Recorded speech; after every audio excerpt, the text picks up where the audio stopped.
Hello, everybody. This is Lee of Fresh Astrology, and I am talking to Cancer right now.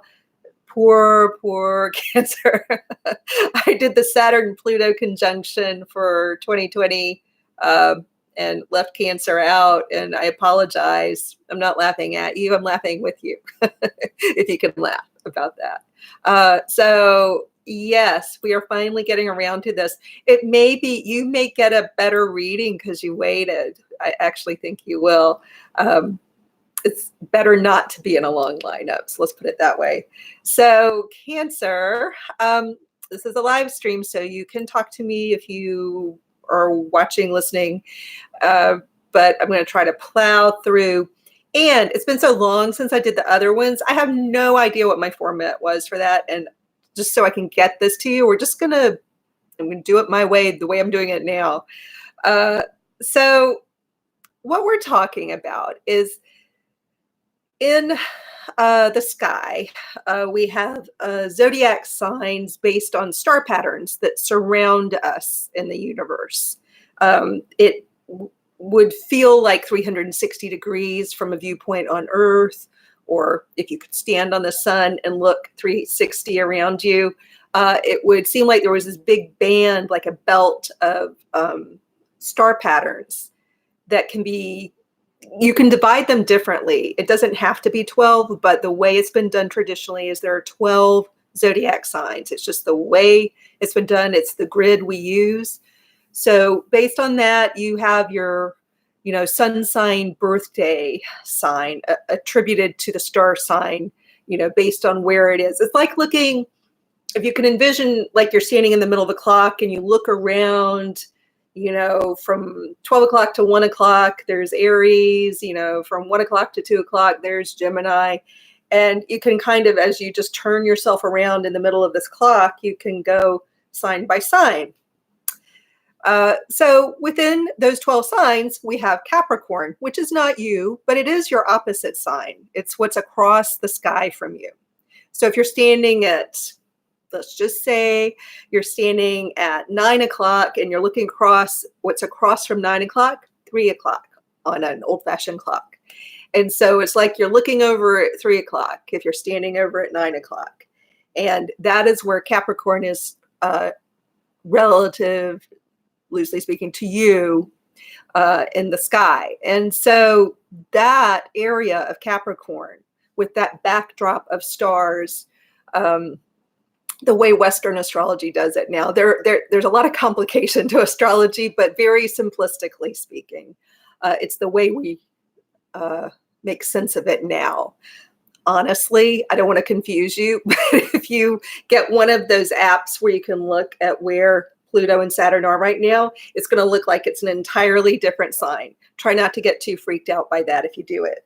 But the way we are making sense of it now is we're saying that Saturn and Pluto are in Capricorn. And astrology still works this way. There are many complex reasons why it's done this way, but that is what we're talking about. We're talking about the planet Pluto. I still call it a planet. And there's a lot of debate. There's no real decision on Pluto. So Pluto, the planet, Saturn, the planet. When we say they're together in the sky, it doesn't mean that they're literally touching out there in the sky. It means, let me think of the best analogy. Okay, so if you're standing in the middle of a bullseye, we're going to use lots of circle analogies and metaphors here. So you're standing in the middle of a bullseye. You get to stand there and you're looking out at these rings that get progressively larger, right? So in that instance, you're the sun. And you look out at the rings and we have planets. You could assign a planet to each of those rings. The closest being the closest in ring, and then the furthest being that big outer circle. Well, the big outer circle kind of circuit is done by Pluto. So the big circle at the outside of the bullseye rings would be Pluto, and that's our solar system. We're looking, from that middle bullseye out through the rings. We get Pluto being the furthest one out. So Saturn is a little closer in. So it's not like they're really touching like this. They're not conjuncting like this, but so you're standing in the middle of that bullseye. You're looking out to where Capricorn describes one little area of the whole ring. And as you look at that one point, Pluto's coming into that point, as is Saturn. So they'll really in space and time be, there's much distance between them, but they will appear from the sun and from Earth to go like this. So they're right there together and they'll pass each other. So that's what's happening. If any of that made sense with my hand motions. I feel like I need like a mobile or something. That was actually one of my first science fair projects, and I won third place, not first, but I won third place. So you can imagine me as a child. At the age of 8, I made, like a bunch of like planet balls and hung them from, made a big mobile. And so I need one of those to show you maybe more artfully how it happens. But that's the big deal that's happening right now. And they're very close together right now. But, let me see if I can so they're close, but then on January 10th in 2020, they're going to do this. And again, they're not touching. One's way out here and one's here, but they will appear to be the same, on the same degree in Capricorn. And we also have all this other stuff going on around these same degrees. So when they're at this one point, we call that a degree when we're measuring things in the sky. So they're going to be at the same degree in Capricorn, and around that same degree, you're also going to have the sun, you're going to have Mercury, Jupiter's nearing, it's not really conjuncting, but it's getting there. We also have the part of fortune. We're not going to talk about that now, but there's a lot of excitement there in Capricorn. It typically is a time of year. It is the time of Capricorn, January 10th. So you're going to see, things in Capricorn during this time, but this is a big deal. You don't normally, except for now, see Pluto there, in your lifetime. Not a lot of people are going to be alive long enough to see Pluto pass through again. Going to be really healthy. And so anyway, there's a lot of excitement there. And we also have a lot of moon activity because the moon is in Cancer, as is the North Node, which means the South Node's over there. So Jupiter is really working with the nodes in Cancer and Capricorn. And remember, Cancer and Capricorn directly across the sky from one another. So you're directly impacted by this in a very strong way. So all that's kind of leading up to what we're talking about. So what does it mean for you if you bring it down to daily living or the overall theme of your life right now? Obviously, a person nowadays, you're going to have a lot of things going on. Realistically, you're going to have your job, or you're going to school, or the shows you watch all day long, whatever it is you do all day. Your life is filled and not just one-dimensional or two-dimensional. You've got a lot going on. But what all this excitement is about is that there's one area of your chart that's really lit up. And really not just one area. It's also the area where Cancer is, because you're directly across from Capricorn. You are implicated here. And because the moon is coming through at this time, coming through Cancer, and because the North Node is in your sign, it's a very karmic time for you. And you can almost get tired of hearing that in astrology. Oh, it's so karmic, and now it's another karmic time, and here's another karmic time, and yes, today is a karmic day. What? It just starts to sound like, yeah. Or that's the way I hear it. That's what my brain does with that information. So why is it important? What does karmic mean? What makes it exceptional compared to all the other karmic things I hear about? You may be wondering. What makes it exceptional is that this truly is a lineup that is very, very unique. You're not going to see it again in your lifetime in this exact same way. It's, Saturn's just going to keep moving. Pluto's going to move more slowly. Jupiter's going to come in. The sun's going to move on. And the nodes are going to keep moving. And it won't be this exact same way ever again, probably in your lifetime. So again, unless you live a really long time. So it is a big deal. It's a once in a lifetime deal. And because Pluto, in the realm of the planets and sort of what they symbolize, and because of the symbolism around Pluto and the symbolism around Saturn and the symbolism around the nodes, and the symbolism around, a full moon, this takes on a bigger meaning. Pluto is one of those planets that because it moves so slowly, when it's moving through a certain area of your chart, it really transforms on a very deep level that part of your chart and whatever is, vibing with it mathematically at different degrees. That would include your own sign, like where the sun was when you were born, or if it was your rising sign or your moon sign, wherever that degree was. It's really vibing with you, Cancer, and really impacting you. And it's the area of the chart, because it's directly across from you, has to do with partnerships. So that could be, work relationships, friendships, love relationships, and all of them together. It's just going to be a time when hopefully what's happening is you're really learning, no matter what your age is, you're really learning how to be in relationship with others well. You're learning how to play well with others. And it's not that, I'm not judging you. All of us, no matter who you are, I don't care who you are and how great you are and how evolved you are and how woke you are. I don't care. I mean, I do care, but I don't care in terms of this. We all are still evolving. We are all still learning. So no matter how good you think you are with others and how good you may indeed be, there's room for improvement. There's room for more insight. There's room for more aha moments and evolution there.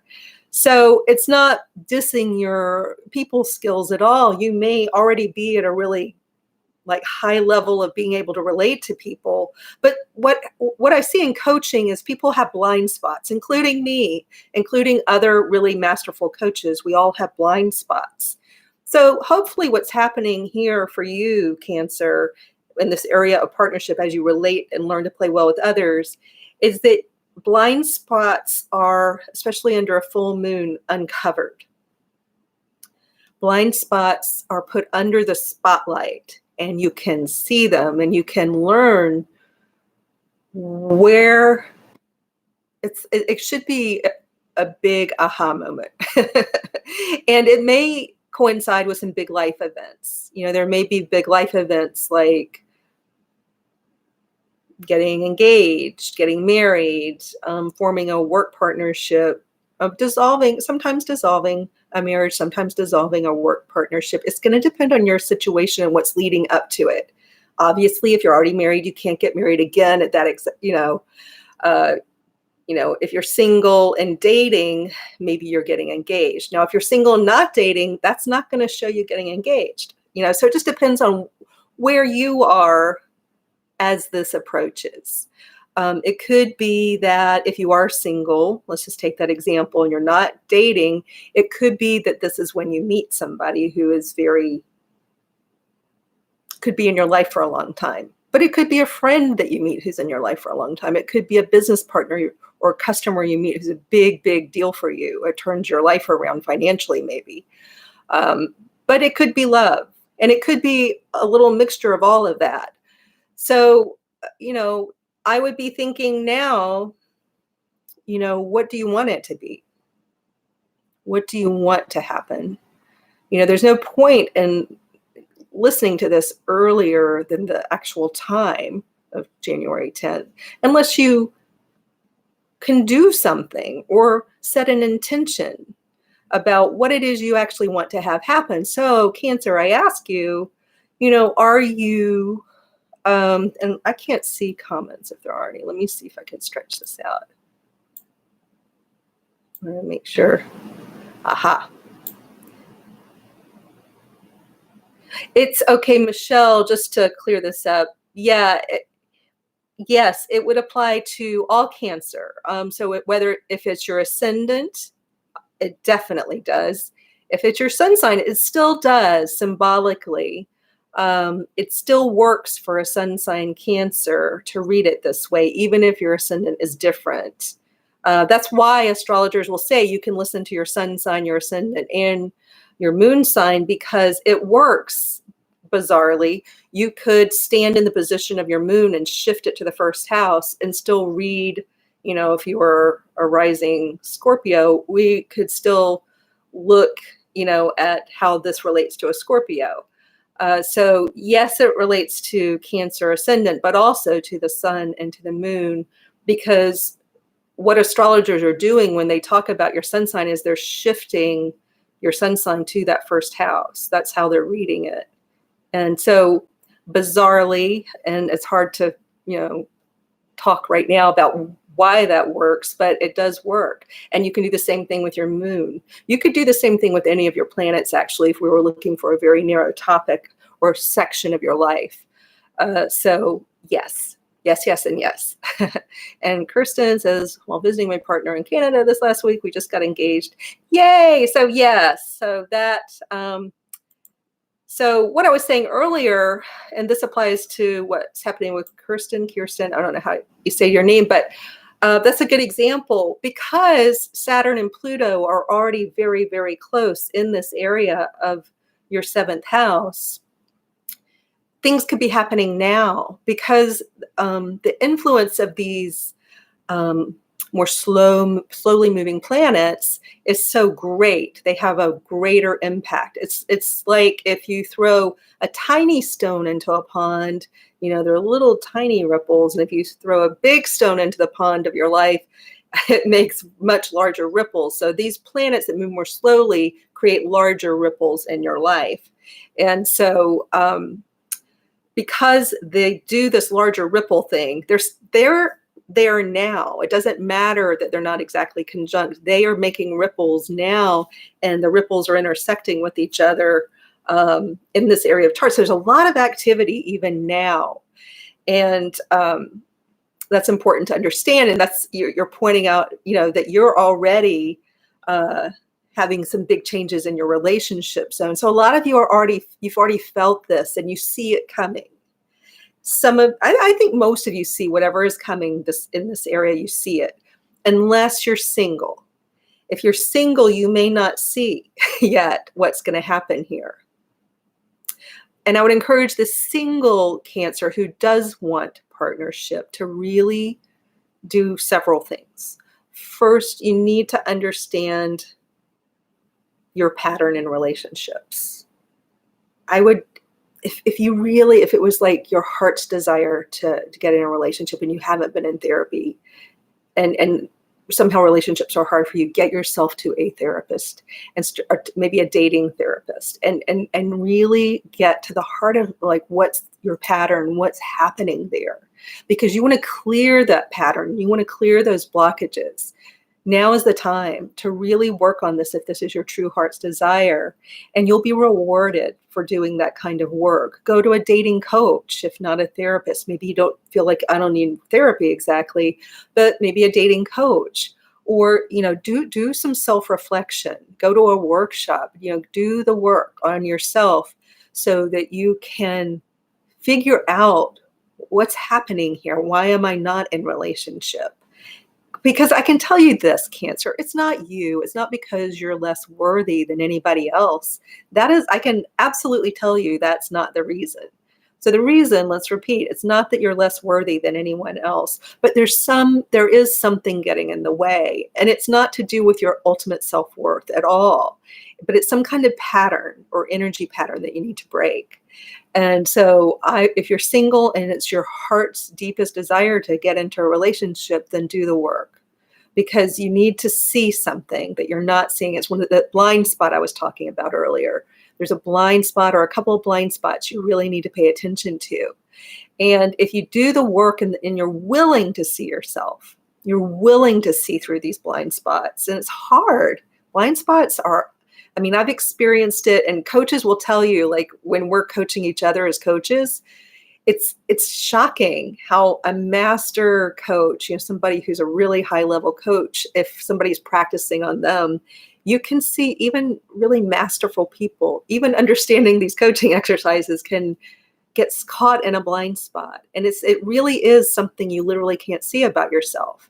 So I just want to say, first of all, it's really normal. All of us, no matter how evolved, have these blind spots. So that's what we want to bring into the spotlight for you, Cancer, if you're single. If you're married and you're or dating and your relationship's struggling, it's the same thing. You need to get into relationship counseling or really get clear. And I don't know how you're going to do it. You're going to have to decide how you want to do it, but you've got to get really clear because there's a lot at stake. You're making some long-term decisions. A lot of you are really in the midst of making long-term decisions. And you want to be as clear as possible and see if you can around those blind spots to make sure. And I know this as somebody who's been married and gotten a divorce. You want to make sure before you end a relationship or a marriage that you really see yourself clearly. And you're not just focused on the other person or caught up in how you feel. You really want to try to see as clearly as possible before you make long-term decisions, especially if you're ending anything, an important dating relationship or an important, marriage. So that's what's at stake here. And it's a beautiful time. A lot of cancers are saying, oh, you're not doing ours because it's so negative. And I hope you don't see this as negative because it's a very important time. Like, Kirsten's getting married. It's an exciting time for her. It's a big, fun time, lots of positive stuff. Let's see, Lou, I see another comment here. Lou says, I'm single after 23-year marriage and been alone for a while, but don't want to stay on my own. I do want to find someone special. So Lou, I wonder if you resonated. We all, if we've been in the ending of a long-term relationship, do some fair degree of self-reflection, but sometimes it could be deeper self-reflection, because there's the reflection you do right when you end a relationship where everybody's still like angry or flustered or passionate. And that kind of muddies the water in terms of being able to see yourself clearly. So it's really important to not go with any storyline that you've just kind of made rigid in your mind. Like, here's a story of the ending of my marriage and this rigid storyline. It's just as much a story as Grimm's fairy tales. That's how real and accurate it is. So the point here is to understand that whatever story you have in your head is not real. It's just the story. And we want to try to get past the story so that we can free ourselves from any prisons that keep us from being in a good relationship or keeping a good relationship. So Kirsten says, I'll be having to immigrate to Canada with Pluto involved. It should be a life-changing relationship. It comes, yeah, it's definitely life-changing, whatever's going on here. And it could be for the people, especially single, or if you're in a troubled relationship, a lot of it could be internal. Because the 7th house area, as active as it is, we could go the route of saying, oh, this is all about other people and the people in my life. But sometimes what the planets are doing is they're holding up a big old mirror and they're saying, look in the mirror, Cancer. And it could just as be easily, like if this were me in your situation, they'd be saying, look in the mirror, Lee. And we all have to do this at some point. We have to look in the mirror hard.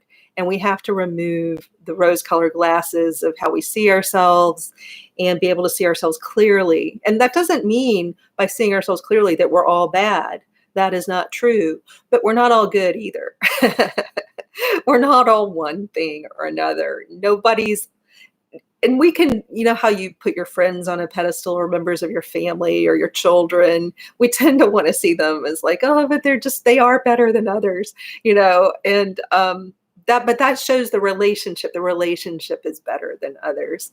But people are still a mixture. It's like looking at the yin yang symbol. We are a mixture of good and bad. And bad being just areas where we need to improve and work, do some work. That's where we have our life's work cut out, is in the darker area of the yin and yang symbol. And then we're given some gifts where we just have some parts of us that shine, like shine out like a little lighthouse or so, a beacon. We each have some of that too, our little genius, and the part of us that is a kind of a gift to us and makes our spirit shine. But we all have that shadow side. And so Cancer, for you, this is about dealing with the shadow. Even if you've got happy news and you're getting married, there's some shadow stuff there to be not ignored. Pluto and Saturn they really dislike it and tend to create trouble when they feel like, I'm treating them as though they're people. I don't know how exactly, but like, let's pretend there are these people who are trying to help us, like angels or something. And if they feel you're really not looking clearly at yourself and you're ignoring some of the shadowy bits of the marriage or the partner you're getting married to, one example might be people getting married where they're so in love and they seem highly compatible. Everyone around them thinks they're perfect for each other, but they haven't talked about money before they get married. Or maybe they haven't even talked about children. So that's the shadow side. Like, is there something you're ignoring? Are you ignoring some warning signs about your partner that they have a very different money style than you do?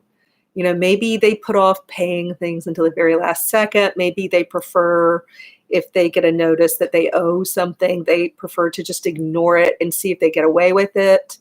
Or maybe you're that person and the other person is like, no, I get highly anxious if anything is unpaid, and I'm going to freak out if it's not paid. So then when the two of you are trying to decide what to do with money, you're going to be at opposite ends, and you've got to figure that out. The more you put it off, the worse it gets. Just take it from me and anybody else who's been in a long-term relationship where you share money resources and decide together on money things. You've got to have some degree of some way of working out your differences if you're not on the same page. And most people aren't totally on the same page all the time. And so those are the things that people tend to ignore when they're very in love and everything's just like rainbows and, pink clouds, fuzzy pink clouds.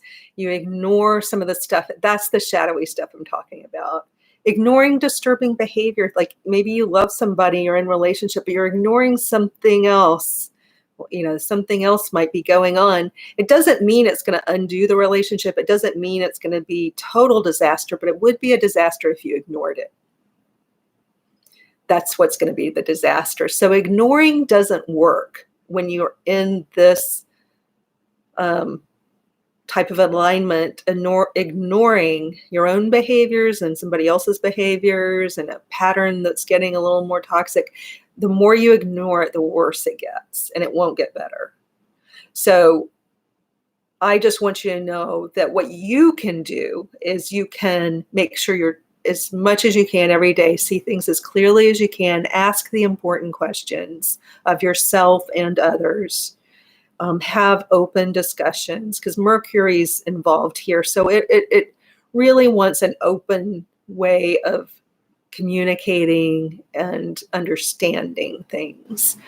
So that is what your Saturn-Pluto conjunction is all about. It heavily emphasizes this part of the chart. I mean, and of course, there are many other things going on. Well, I wouldn't say many, but there are other things going on in your chart. But for this conjunction, it's about a tremendous amount of self-growth, kind of a karmic doorway you walk through where you go from less evolved to more evolved, hopefully. And then for the people who are really like, nope, I don't want to see it. I don't want to change it. I don't want to make the hard decision.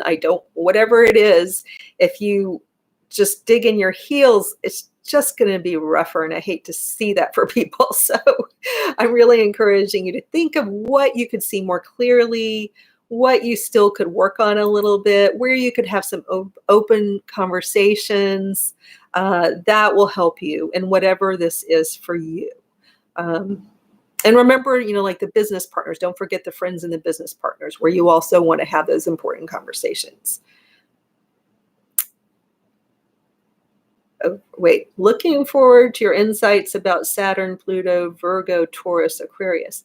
Well, I did do Slow Moving Planet. I did do like an hour plus video where I did all the signs and not Cancer. So they've been very sad. So I'm doing the special one. But it is, if you go to my channel, it is there. I did an all-in-one where I did all the signs together in one longer video. And I know people have been very upset that I didn't do timestamps, but it's there. All right, guys, that's it. And let me know if you have further questions, but Cancer, yes, go look, it is there. But anyway, I hope this makes up for not having it before. Take care.